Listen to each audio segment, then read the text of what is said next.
I get to live in just this feeling of complete freedom. And it's strange because I don't really feel like I'm calling the shots.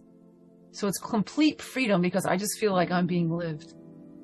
You know, it looks to me like we're always living in the unknown. Like every one of us is living in the unknown. It's just we don't think we are. We think we've got it all figured out, you know, and the only difference between like how I'm living now versus how I was living, you know, 9 years ago is I think I really do get that I have no clue what's going to happen. And we think of the unknown being scary because bad things can happen, but we don't think about the unknown being like magical when things beyond our wildest dreams can happen. Kind of going back to the chess metaphor, it sounds like you're really starting to see, oh, I don't move the pieces. Yeah. Somebody else is moving the pieces and aligning these things in a certain way. And I can just watch the game unfold. I'm a drop of water in a river, and I'm not in control where the river takes me. But I really can't be hurt along the way. You know, I'm a drop of water in the river. Like, I can either, like, go down this river scared to death, or I can be yipping and yaying like I'm on the funnest roller coaster ever. You might be expecting this podcast to discuss hot baths, meditation techniques, and breathing exercises. But really, those are only just pressure releases, and they don't fix the true cause. The true issue is a contracted mind. And a contracted mind creates stress, upset, frustration, and impatience. A relaxed mind creates inspiration, connection, fresh ideas, and solutions to intractable problems. We're going to explore how you can relax into presence. This is the Releasing Mental Tension podcast with Rich Life. I wonder if we can find a better way through life. One that has more flow, more ease, connection, grace, and love. And one way that might be is through something called Coddiwompling. We can Coddiwomple our way through life. And my guest today is going to talk about that. Her name is Kristy Halvorsen. She's the author of a book that's coming out very soon. And I had the treat of reading first little snippets, and it's awesome. I really recommend it. If normal is a way of being, Kristy is not this. She is the author of Perfect Unfolding, an inspiring adventure memoir about her journey of letting go to discover love, meaning, and acceptance. Back in 2017, she sold her stuff and hit the road. She migrates with the seasons while living off-grid in her Airstream trailer. Work and fun have intermingled. A common thread is helping people realize their true nature and live their dreams without sacrificing happiness along the way. Her word to describe this simple, fun, and beautiful way to live is Coddiwomple. That is, to live in wonder, embrace the unknown, and trust life while waking up to complete freedom available to us all. Hi, welcome, Kristy. Thank you. Thanks for having me. I'm excited to see where we go. Yeah, we'll Coddiwomple our way through this conversation. Shall we? Well, so, and maybe that's kind of where we start, because I gave a short definition of Coddiwompling, but I think that it'd be valuable for you to tell us in your words what it means to you. And it sounds like it's a way that you live your life. So how does it affect your life? Yeah. So, just a short kind of definition. Coddiwompling just means we're letting go of all the ideas that we have. Like I like to say, unpredicting your journey, because we have a tendency as humans to predict the future and then kind of get upset when it doesn't happen exactly how we imagined. And then two, when we do this, we're also being totally open to any possibility. So even if we think we're heading in a certain direction toward a certain thing that we want or we desire, or we're hoping to create, we're completely open to like going in what seems like a completely alternative direction. So it's Coddiwompling is literally taking one step and one only. And then once you're there, then being open to be drawn in another direction. And so it's kind of just living one step at a time and not really having an idea where you're headed. And so the main definition of Coddiwompling is traveling purposely to unknown destinations. And initially I thought it was only about travel. And then I soon realized it's about everything in life. In fact, you don't have to travel at all. You don't have to leave your house, and you could Coddiwomple with the best of them. So we do it in every part of life, work, play, relationships, you name it. It's just being open to the unknown and letting all the shoulds and expectations fall away. Mm. And then I know the second part of your question was something about like, how does it work? How has it affected your life? Yeah. Oh my gosh. My life, 9 years ago, like somewhere in the book, I think I said like something like, if somebody would have offered this life I'm living now to me 10 years ago, like I'd be, 25% curious and 75% freaking out. Because it just doesn't seem like something someone would really want to do, but actually it is the essence of complete freedom. And, it took me a while on my journey. About the first year of the journey, I was having to figure out what I actually enjoyed. I thought I'd live in campgrounds and, go to tourist attractions. And I quickly realized I don't actually enjoy that. So it took some time of playing and being curious to realize what I really liked. And I like living off grid in the forest, way away from everything. And so a lot of times I don't know where I'm even going to sleep the next night. And then in life in general, I just let go of all the kind of societal norms that I could, and like only do things that I'm really, really want to do and really find myself drawn to. And, I joke around that for a lot of these 8 years, I haven't really worked. Yet if you ask people around me, they're like, what do you mean you work? I see you working all the time, but it just doesn't feel like work. So I can't say that as much. This last year, I've done some work. I've done some work that maybe I wouldn't have done had I been truly Coddiwompling. But before this year, I rarely did anything unless I was really drawn to do it. And actually, it's crazy. Like I didn't starve and end up on the street, and my business still did its thing, and things worked out. And it's just complete freedom. And that's really how it's changed my life, is I get to live in just this feeling of complete freedom. And it's strange because I don't really feel like I'm calling the shots. So it's complete freedom because I just feel like I'm being lived. I think it's hard for us to give up the control that we want to have. Like the thing that came to mind was that we want to live our lives like a chess player. Like we want to live our lives 20 moves ahead. Yeah. And have the whole game laid out so that we can know what to expect. I think that's really the rub of it.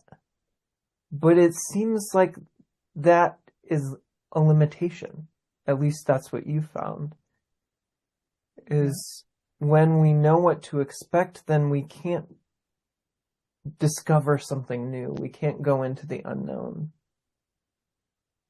And it was something that, you tell a lot of stories in the book too. Like it seemed like it wasn't just right now that you found this sort of Coddiwompling lifestyle. It seems like you were called to it even before that with firefighting. Yeah. Yeah.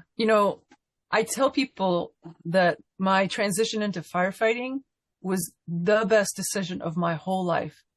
And it's not because it was a great decision to be a firefighter, which I feel like it was. It was incredible. I'm so glad I jumped ship because I had been an engineer. I had a master's in engineering and, spent a lot of time on schooling, and it was a prestigious space and made a lot of money. And I just didn't feel it. You know, I was just like, I don't want to do this the rest of my life. And everybody thought it was a bad idea. Like there was me, one uncle, and that was it. Everybody else on the planet was like, you're nuts. And I took the leap and it worked out. And I truly was just following my heart. Like that was decades before I would ever find the word Coddiwomple. Back then I just called it following my heart. And it was kind of like my testimony, you know, like whenever, you know, I got into like deep conversations with anybody, I always was like, oh man, like you just got to follow your heart. It really works. And so I learned, and I believe I was 24 when I did that. So I learned at a relatively young age that I can go against even because it on paper it was a horrible idea, you know, and in everybody else's minds it was a horrible idea. But my heart was the one thing that was just like, we've got to do this. So I did it, and then it worked out so well. And it's just from that point in my life. It's funny because one of my mentors I've been close with since I was a little kid, she told me a few years ago, you know, she was actually asking about this journey I've been on. This was probably 5 or 6 years ago. And she goes, you know, you've always just done odd things. and I really didn't know that about myself. You know, I thought I was fairly normal up until about 8 years ago. And she's like, no, she's like, I heard what you were doing. And I was just like, well, that's Kristy. Like, so she's like, as long as I've known you, you just do things that seem off the wall to everybody else. And so I think that's just me following my heart, like learning to trust that. Yeah.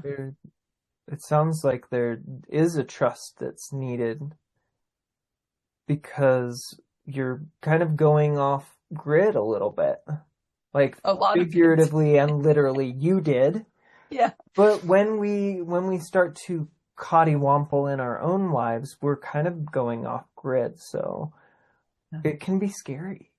And one of the things you mentioned in your book was that you were giving up, you know, a very safe position, and then you just had no idea if it would work. It was just like, what's going to happen?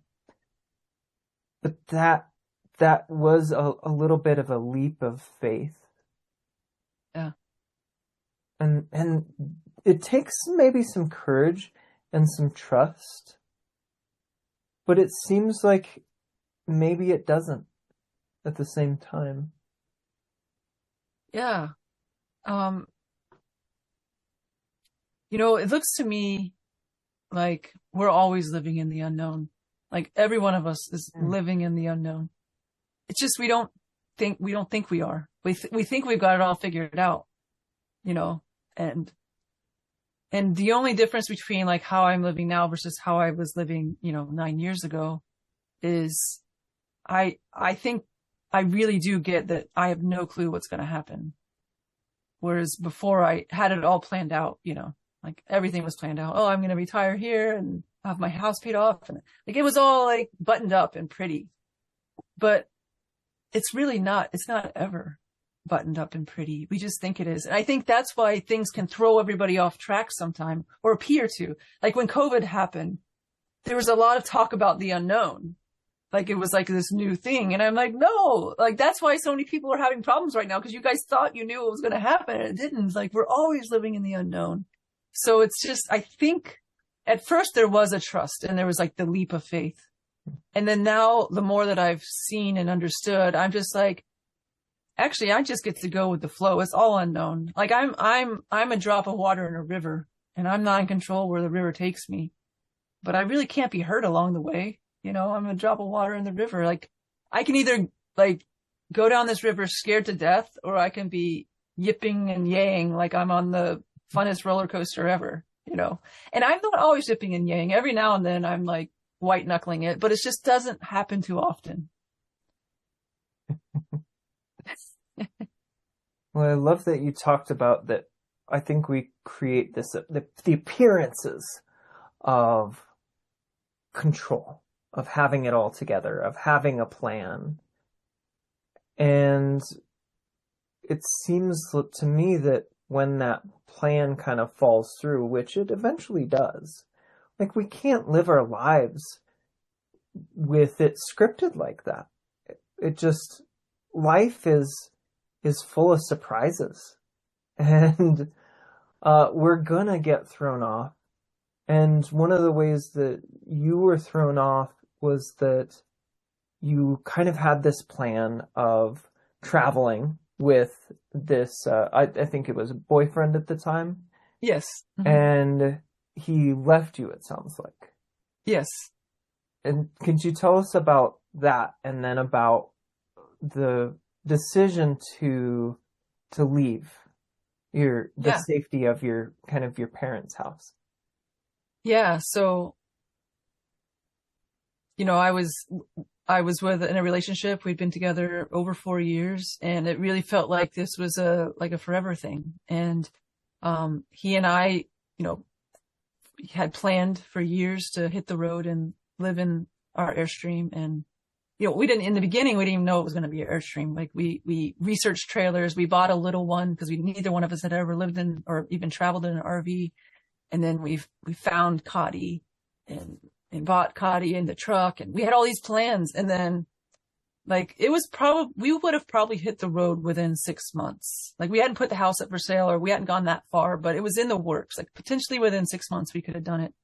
And he left without telling me, and went to see an ex in Kansas, and we were in South Florida at the time.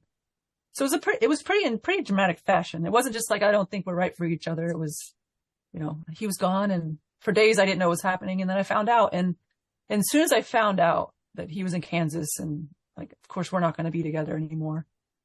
Like I got really, I grieved, like it was like the hardest grief I've ever had in my life. And, my mom was the one that woke me up to what was going on. Cause I just wanted to stop being sad. I was never a really sad person. Like I'd go through stuff and get over it. And I just wasn't getting over this. And I called my mom one day and just was like, I just want my life back. I just want to not cry anymore, And she said, "You think he stole your dream?" Like, yeah, he's gone. Like, whatever, you'll get over that. But what's really happening here is you think your dream left with him.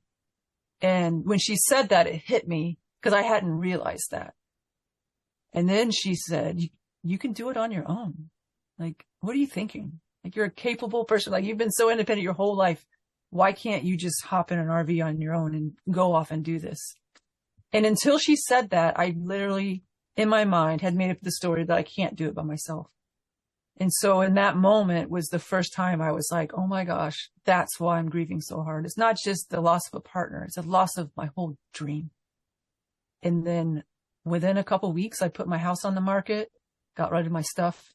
That was in September. And by November, I was, living with what I can fit in the truck and trailer and hitting the road and having no clue where I was going. That was the other part. I was like, oh, all right, I'm hitting the road and who knows where I'll end up. And that's how I hit the road. And it was like very, very, I don't know the word. It was a special way to leave.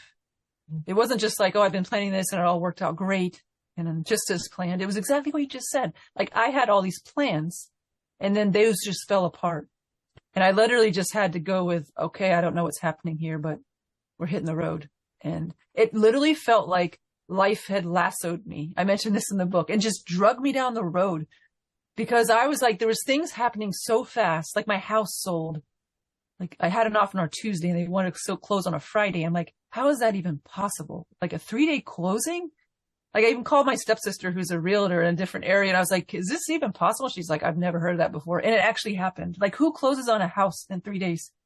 And I was scared because I was like, where am I going to go? I can't get ready in 3 days. And they're like, don't worry, stay as long as you want. Like no rent, just make yourself at home. And when you're ready to head out, let us know. It's like I sold my house and kept living in it, like life was like, no, we're doing this and it's going to happen quick. And that's when that was the first part of me realizing that it's always the unknown. And we think of the unknown being scary because bad things can happen, but we don't think about the unknown being like magical when things beyond our wildest dreams can happen. Kind of going back to the chess metaphor, it sounds like you're really starting to see, oh, I don't move the pieces. Yeah. somebody else is moving the pieces and aligning these things in a certain way, and I can just watch the game unfold. Mm-hmm. And I, that's really cool. It's a place to just be a witness of life. Yeah.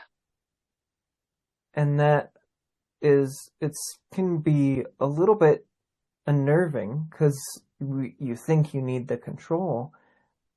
And maybe that's why you kind of named the book. The book is called Perfect Unfolding. Right. Yeah. Yeah. It is and that's another thing that came up through the years, is I just saw at some point, and I didn't have words for it. I didn't have the wording perfect unfolding, but it was early on. It was somewhere in 2018 and 19 when the aha started forming, that everything is just unfolding as it is. And I'm not in control of it. No one's in control of it. And even the really, really, the things that seem awful when they're happening, like even those are part of this grand, perfect unfolding. And when we're living it, it's hard to see that when it's really doesn't seem good at all. But if we were to be able to float up and like look down on all of time from this view of being able to see it all, and we could look down and see our little blip in time and see what's happening. Like if something's happening right now that doesn't feel all that great, we can see how that fits into the big tapestry of everything. And like in my vision, it's just like when we can see that everything is part of this unfolding, then even the really hard parts, we can be sad, we can grieve, we can be angry, we can be all those things. We can feel that because that's not who we are. It's just what we're feeling. And the underlying knowing is, and I don't understand why, but this too is part of the perfect unfolding. And it just makes everything so much simpler. And it goes for when we don't understand, like when we're like, why is this even happening? I don't get it. It's just even being in the wonder of that, instead of saying, why is this happening? I don't get it. Now I'm like, I don't understand. And I hope one day I do. Like I hope I see what I'm meant to see through this. It just has a whole different feel. Yeah. It's funny because sometimes I'm struck by the perfection of it all. Or sometimes I just see it. But sometimes I don't. Like I just noticed myself wrestling with my thoughts this last week. And I'm not sure why this came up, but I used to be very like focused on doing it right. And I would even just like ask, like, should I turn left or right? And then wait for wisdom. And then listen to whatever voice in my head told me to do, which is one way of trying to follow, I guess, life's guidance. But it seemed like a very inefficient way. It seemed like I'm going to ask like 40,000 questions of life today. And it took a lot of energy. And I just noticed myself this week just being like, oh, I scheduled my dentist appointment for this time. I could have picked a better time and done it the next week, and just overthinking everything to death. And then sometimes I wake up to that and just be like, you know what? In the grand scheme of things, like you said, if we zoom out, if we kind of see a big picture and we're not so obsessed with our own lives and what it means for us to do things the right way, if we let go of that, then it's just easy. There's a perfection to everything. Is that kind of what you're speaking to? Yeah. Yeah. Like, I even love to like let go of as many labels as possible. Like I feel like I'm on a quest for myself and for anyone that's wants to hang out in this space, is let's let go of all labels, all beliefs, all expectations.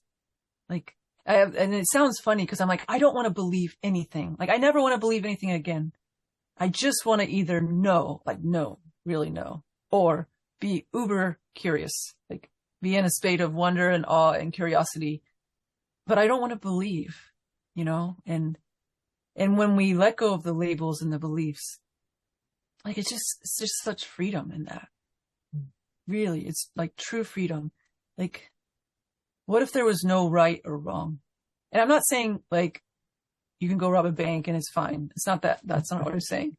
I'm saying like, what if there's, if we're at a fork in the road, like kind of like you said, and we're like trying, like, come on, life, give me like which one, Like the way I see it now is like there's no quote right and wrong. There's just two ways, and actually we're just gonna take one, and it's like one of the quotes I love from the book, and a lot of the book I wrote it, and I'm like, who wrote this? Because I don't even, where did this even come from? But one of my favorite phrases in the book is, on the pathless path, the way is waiting. I'm like, oh, I hear that. And I'm just like, oh, total freedom. Like, cause it looks like it's just a metaphor that there's a fork in the road. There's not even a road. There's nothing. There's the abyss, like this beautiful abyss. And as we take each step, we're creating the path that we can look back and see, but there's actually no path in front of us. Because it is the beautiful unknown.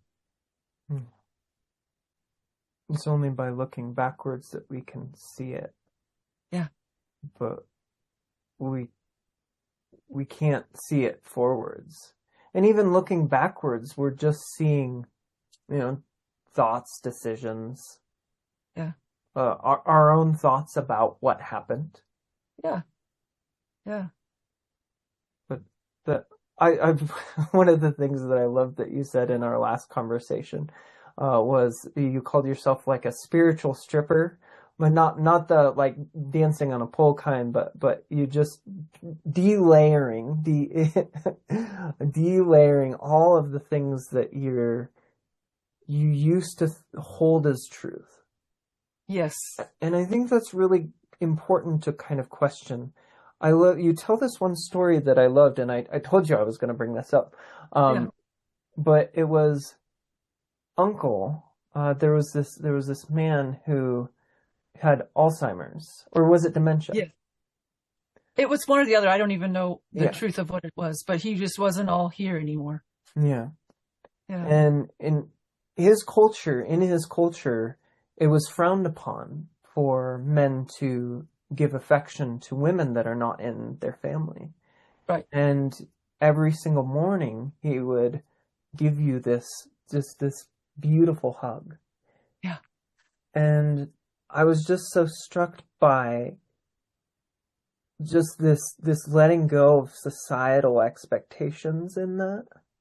Yeah. And how incredible and freeing that was for him and for you. Yes. Yeah. Yeah, those hugs were something special. And, Uncle is a friend of mine's father, and I've just called him Uncle. I'd known him for 20 something years. Mm-hmm. And yeah, I didn't even realize it. Like I hadn't seen Uncle in a while. It had been, I don't know how long, probably 5 or 8 years or more, maybe 10 since I'd seen Uncle. And it just didn't register that we didn't ever hug like this before, and it wasn't until my friend was like, it's kind of weird to see Dad hug you every morning like that. Cause it wasn't just like a hug and a pat on the back. Like we embraced and just had this nice, quiet, like soulful hug every morning. And it was him. He would always come to me. It wasn't like I searched him out. And like, it was a hug that would sometimes bring tears to my eyes. It was a beautiful hug, and Uncle was in his 70s, and it just felt like pure love. And then to hear from my friend that in their culture that's not the norm. And it kind of, everybody else in the house was like, whoa, what is happening? Pops is hugging on a lady, And I mean, I'm a family friend, so it wasn't that big a deal. And I even said, oh my gosh, I'm so sorry. Do you want me to stop? And they're like, actually, no, we quite enjoy watching it every morning. But that was the thing. And my friend was like, either he's forgotten 70 years of his own customs, or he's just being sneaky and he knows he can get away with it. And I don't know. I didn't feel like he was being sneaky. He might have been, but I really don't think. I think it was all of the rules had fallen away, and he just felt like giving me a hug every morning, and there was nothing on it. That's what it felt like. Yeah. I feel that. Yeah. Yeah. Yeah. One of the things that you said that just so struck me, it was like, you just had this kind of melting in the generosity of spirit that he was giving to you.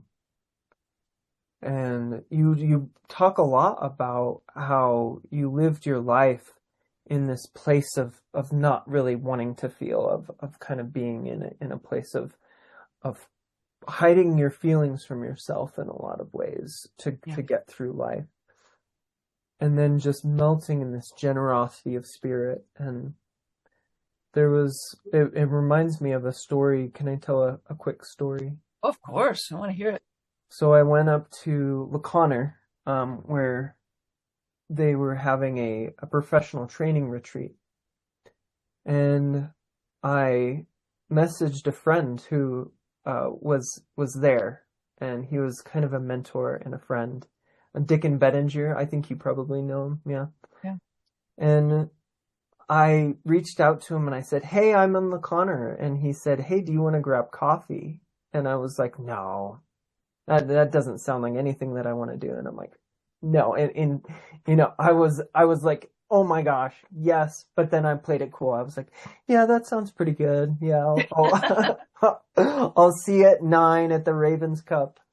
And I go in there, and he comes in and gives me a big hug. And then he proceeds to go around and look at all of the artwork. And we just admire the artwork together. And it's this really cool moment. I mean, I'm in the living space of one of the people who's really affected my life, who's really changed my life. And it was such a gift. And he just was so open and giving. And I left that encounter just so broken open is a good word to describe it. Like I was just crying. And one of the things that I think I realized was that there's a part of me that didn't think it was deserving of that. That wasn't deserving of that generosity, that giving, of receiving it. And I realized that if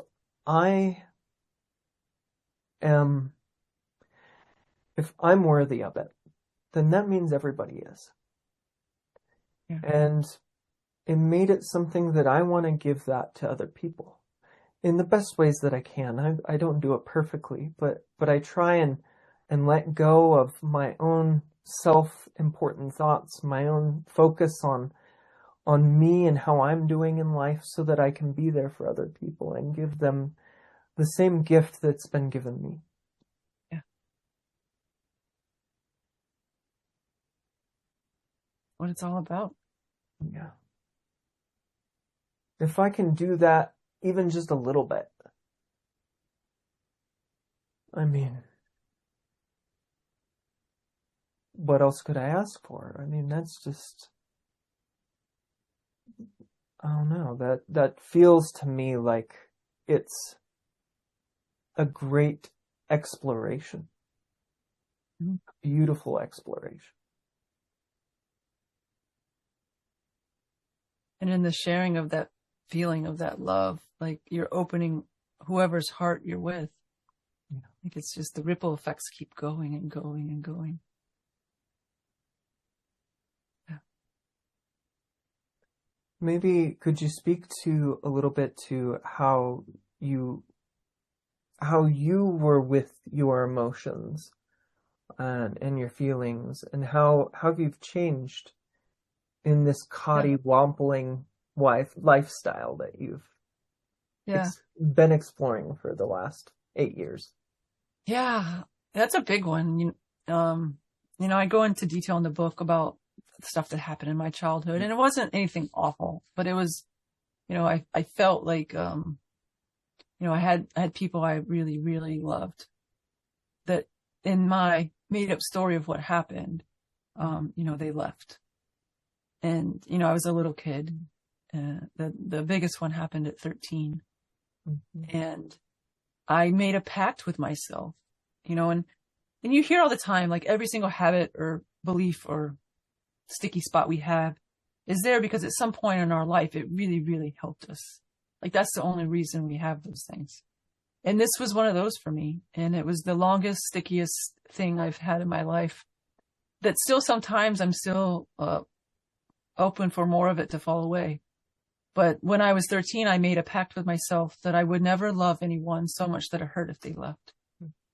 And what I didn't realize, by doing that, I would feel sometimes sadness coming. Like I would imagine this person I care about, like just leaving my life. And I would feel the sadness coming, and I found a way to just make it not happen. And so in doing this and making this innocent pact when I was a little kid, I actually also,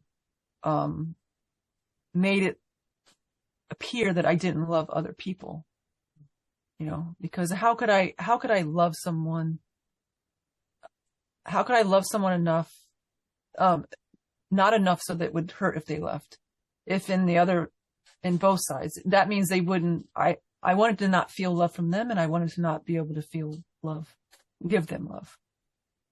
And so I lived in that space for many, many years. And I actually never said the word love. Like I wouldn't even say, I love your hat. Like it was off limits. Love was off limits, and the word love was off limits. And the best way I can describe it is in a lot of ways, I kind of was the living, breathing, 20th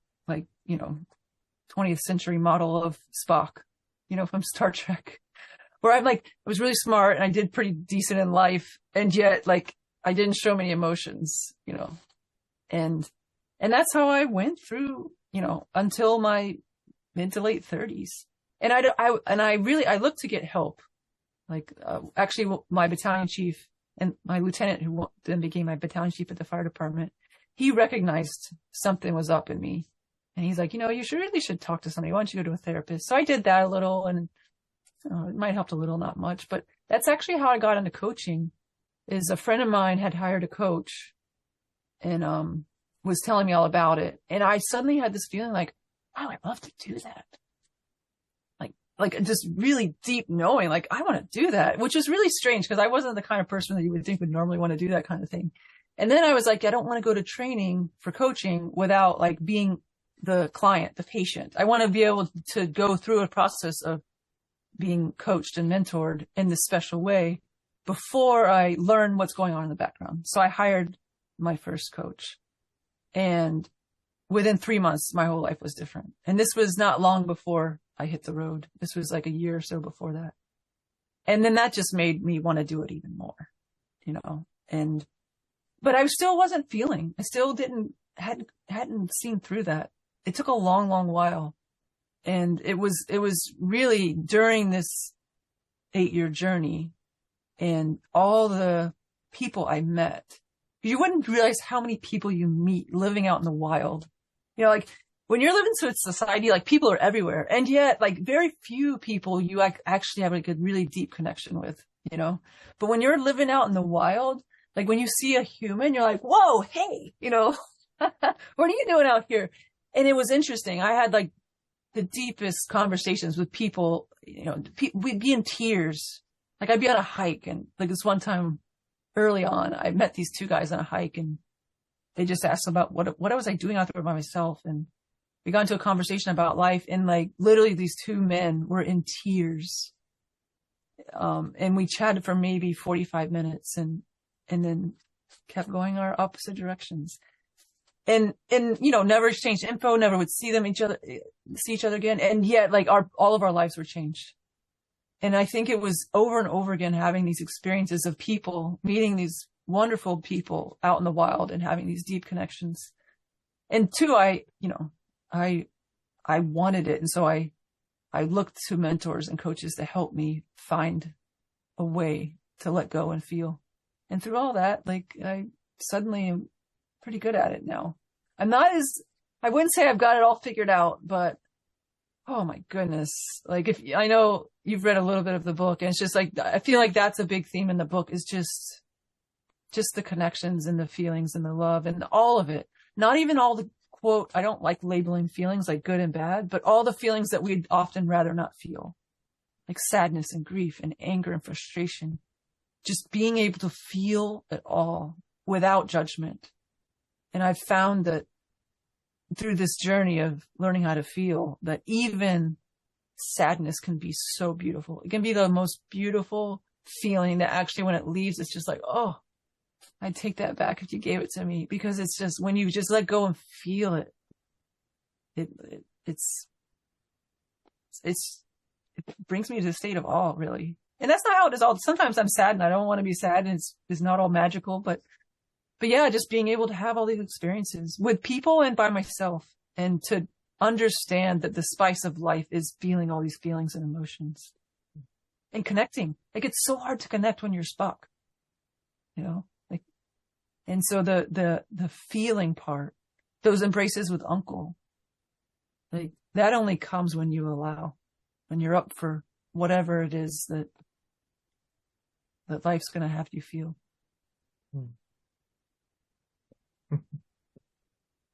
I loved when you described, like, the kind of this magical experience of being in a feeling.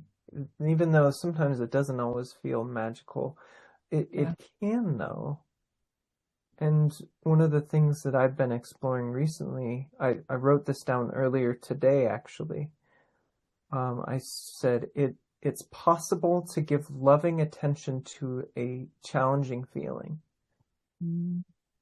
And what I see as loving attention is just attention without judgment. It's just that pure awareness. And I've been doing that a lot the last couple of days, because the holidays are coming up, and I always have trouble in the holidays, and it's, familial kind of things, and it's the second year that we're without my mother-in-law, who passed away last year. So I'm just kind of being as present as I can.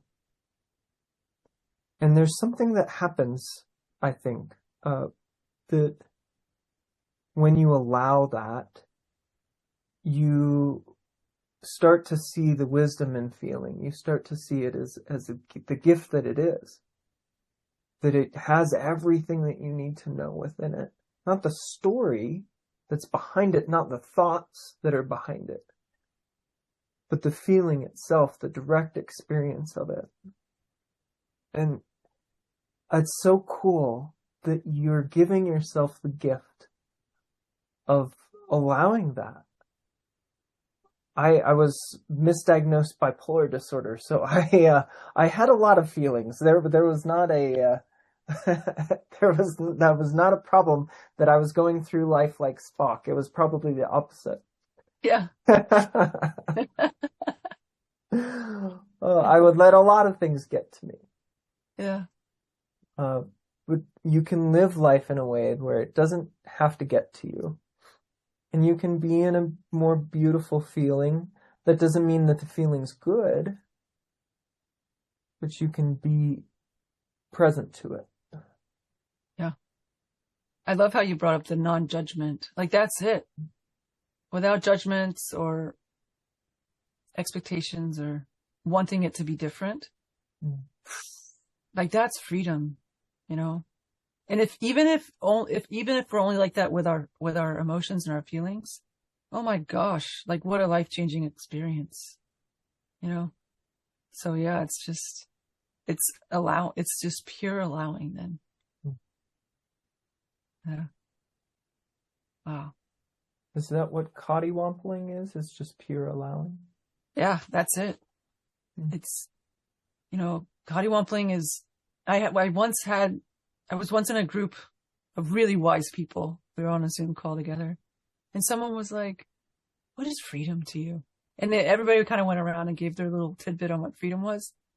And it came to me, and I just got the giggles. I was like, this sounds crazy, y'all, but it's so true. Like, absolute freedom is having no freedom at all. It's wonderful. And like half of them were like, wow. And the other half were like, what?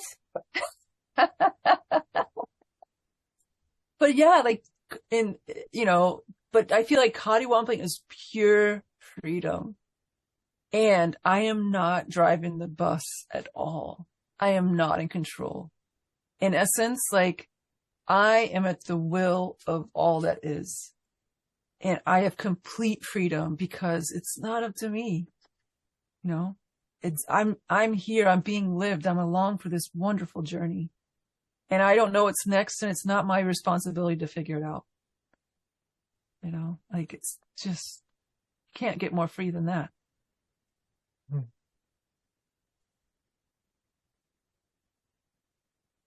You also sent me a little snippet that was added to the first like snapshot of your book, the first 50-ish pages. Yeah. It was around the poof. Yeah. And I feel like the poof is like it's really an amalgamation of all of the things that you've talked about already. Yeah.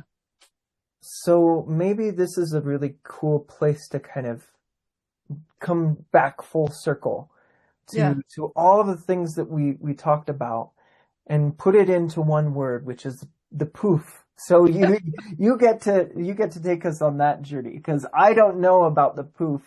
Yeah. And it's so funny because I don't want to call it anything. And like, so people were like, what happened? And I'm like, it wasn't like an enlightenment experience. It was nothing like that. Like, it was just, and like, people were like, well, like an insight. I was like, oh my God, that doesn't even sound big enough. Like, I don't even know what that means all the way, but, and so I just started saying, it was like, poof. And so like my closest friends just got used to being like, oh, you're poof. And I was like, yeah. And so it just started having the name of the poof. So it almost sounds like somebody with really puffy hair or something, but it's just, I didn't want to label it. There's no label that could be put on what happened. And all that happened was I just saw, like you said, pretty much what we've been talking about. And, I was under the impression that we have the thinking, the messy thinking, and then we have the inner knowing. And when I saw what I saw, I just saw that like, we can't not follow our tickles. We can't not follow inner knowing. Like, even when my head feels cluttered and I feel like I might have gone with my ego or whatever you want to call it, that was pure knowing, pure wisdom. There's no difference. It feels different. It feels different when I just know. And it's like, oh, it's beautiful. I know. And then feels different when I'm like, oh, I guess I'll go this way or do this. It feels different, but there's no difference. Like, there's just one energy that's living all of us, and we are that. And it just takes the weight off. Then I truly am not responsible. And if I'm not trying to discern whether this is messy thinking or deep knowing, then automatically my head is it's just clear. Like, there's not much going on up there when I can just trust that everything is unfolding and I can go with whatever I go with. And it's all the unfolding, and one other way, I didn't put this in the book. There was a lot I couldn't put in the book, or it'd be like too long to even print or ship. So I had to at some point like knock it down. But the best way I have to describe this, like kind of in a metaphor, is like like Christmas is a holiday that most people can relate with. And if you don't celebrate Christmas, just think of your birthday or anything else where you get gifts. And Christmas I like is because the way it fits with this metaphor is you can see the gift. A lot of the time it's sitting there under the tree and you don't know what's in it. but you're pretty sure it came from love. Like, you rarely ever get a gift. Somebody's like, I really dislike you and I hope you suffer forever. And here's your gift. Like, that's not really how gifts usually work. So I can trust that when there's a gift with my name on it, like, it's coming from love. And it might be something that I really, really want and I ask for. And it might be something I never thought to ask for and it's beyond my wildest dreams. Cool. And it might be something like socks where I'm like, oh, cool, thanks. You know? Like, it might not be something that I'm like, oh, yeah. But it's like, just wonderful. Super useful. Thank you. So imagine life is just a row of gifts. Like imagine it's just a row of gifts from here until as far, like you can't even see the end. It just goes on forever. And as we're taking our walk, we come upon the next gift and we take the bow off or open the box or the bag or whatever it is. And we look inside. We're like, wow. And then, like I said, it could be socks. It could be something you never imagined that's beyond your wildest dreams. And it could be like what you really want. But we know, growing up as children, we learn this early on. It doesn't help to worry and try to figure out what's in the box. Like, that's not going to change what's in the box. What's in the box is going to be in the box. And you just have to wait until you get there. And so the poof helped me see this Coddiwompling in this way that completely vanished worry and regret from, it just banished it. Like, worry and regret just fell away. Because why would I worry about this gift that I haven't gotten to open yet? I'll just see it when I get there. And why would I ever regret anything that's happened? It was just a gift. It was just, and even if I don't understand it yet, it's just a gift. And I'm not in control. Like, it's just what happened. Like, in my mind, when I make something that appears to be like a mistake, like after the proof, I saw there's no mistakes. It's just what happened. Like, it happened. So it had to happen. And I can learn from it. I can be like, well, I'm going to do that differently. Like, if I hurt somebody's feelings up, I can hurt, like, my heart can be like, oh, I wish I would have been nicer or more thoughtful or whatever. So I can learn from the past, but I don't need to regret. It wasn't my doing. It's just what happened. And that's what I saw in the poof, is life just unfolds. Everything that happens is a gift, even if it's not what we would have wished for. And yeah. And here's the thing. We all forget. So the poof vanished, all worry and regret, just no worry and regret. And I mostly live in that space. I have been since, but it's been over 6 years now. And then I forget sometimes. And I'll have a worry sneak up on me. And it might last 15 seconds and it might last a few days. And every now and then it'll stick on along like a week or maybe so. But there's always a point where I'm like, look at me, I forgot. And I learned this from one of my clients. She used to say, silly lady. And I was like, it's the perfect saying. So now when I'm like, when something happens and I find myself in worry without even realizing it, there'll be a moment where I'm like, oh, silly lady, what are you thinking? And then it just vanishes, you know? And the same thing if I have something that I'm like, oh man, I wish I would have done that differently. Like my heart hurts. I'm like, oh, and then all of a sudden I'll be like, it's just what happened. No regret. I'm not in control. This is the biggest Coddiwomple of my life. We're all in a Coddiwomple. And so, yeah. So in a nutshell, I don't know how good of a job that was at describing the poof, but the poof was all that. It was permission to live without worry or regret, to trust that I'm always following this deep wisdom of the energy of everything. And I can rest easy and know it's always going to be okay.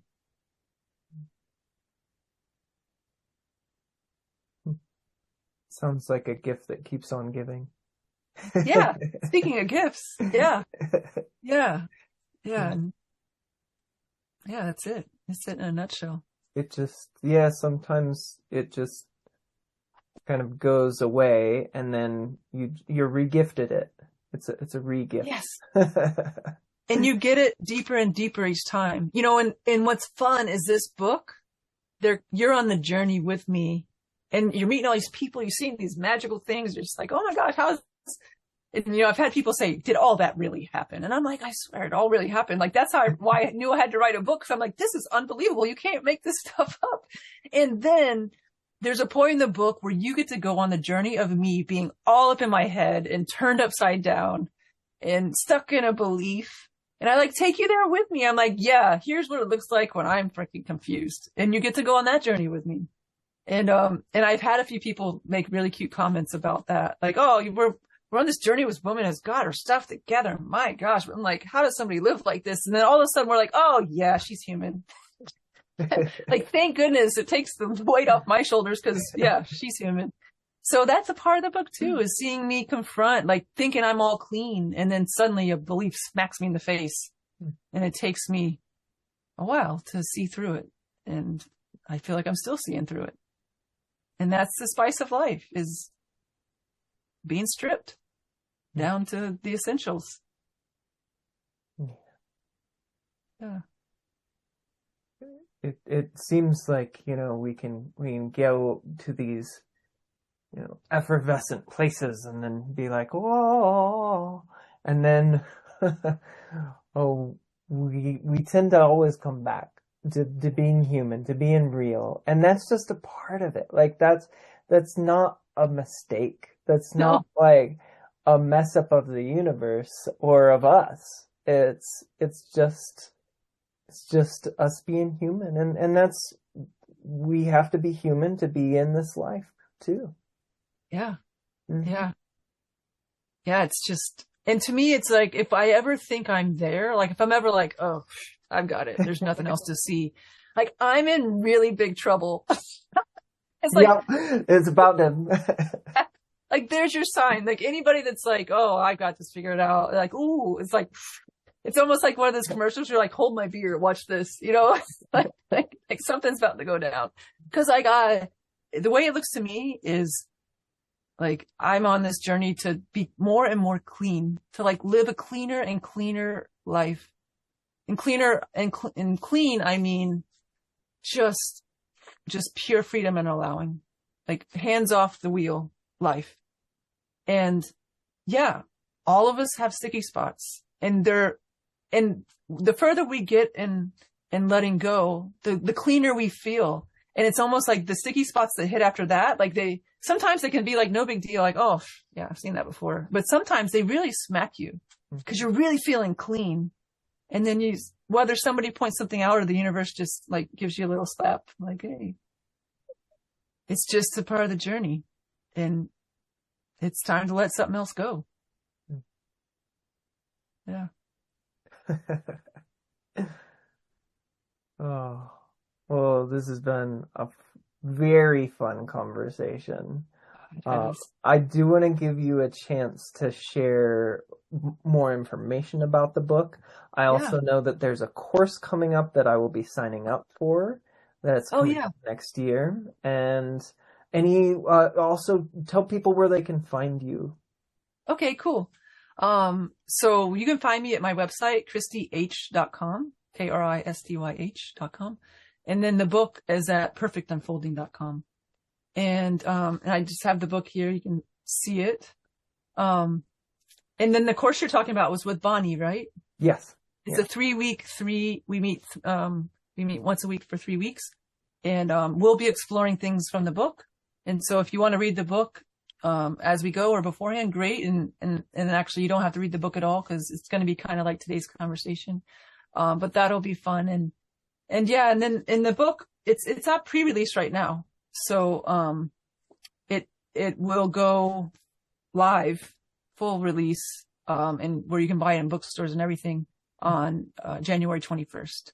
And until then, you can pre-order on most of the online retailers have it. Yeah. And I feel like, so the book itself, it's about a travel journey, and yet you don't have to like travel or want to travel or care about travel at all. What it does is it takes you along for this ride, this transformative journey, and it invites people to see and experience and let go of things they might not have ever seen or experienced or wanted to let go of before. And so it truly is for anyone. My favorite like feedback I've gotten was from a friend that read an early copy, and she's in her late 70s. She's a retired school teacher, and she said, "This should be required reading for all adults." And I'm like, I just want to get this book out in the world. Like, that's all. I would love for as many people to read it and have this experience as they can. And that's it. Like, I'm excited to share the story. Cool. Well, it sounds like it'll be a good Christmas gift, maybe. I'll put it on my list for sure. And thank you for your time and your wisdom and for coming on and sharing today. Thank you. Well, thank you for the invite. You know, I'm so glad we were connected, and I've truly enjoyed both our pre-conversation and this one. It's just been a joy. You're a bright light in the world, so thank you. Oh, flattery will get you everywhere. So what's the truth? Oh, well, that makes it even better, and it warms my heart. So yeah, this was a treat, I have to tell you. So yeah, look for her book. It's coming soon, and join me in that course. I would love to see you. And if you've listened this long, check her out. Like, it's great stuff. So yeah. Well, thank you. Thanks, Rich. This is the Releasing Mental Tension podcast with Rich Life. I'm on a mission to help people release their mental tension because I know that it helps them to be more capable, creative, and compassionate human beings. And I need your help. Please like, comment, subscribe. If you'd like more resources, visit richliferealization.com. Your vibrant life is a single thought away.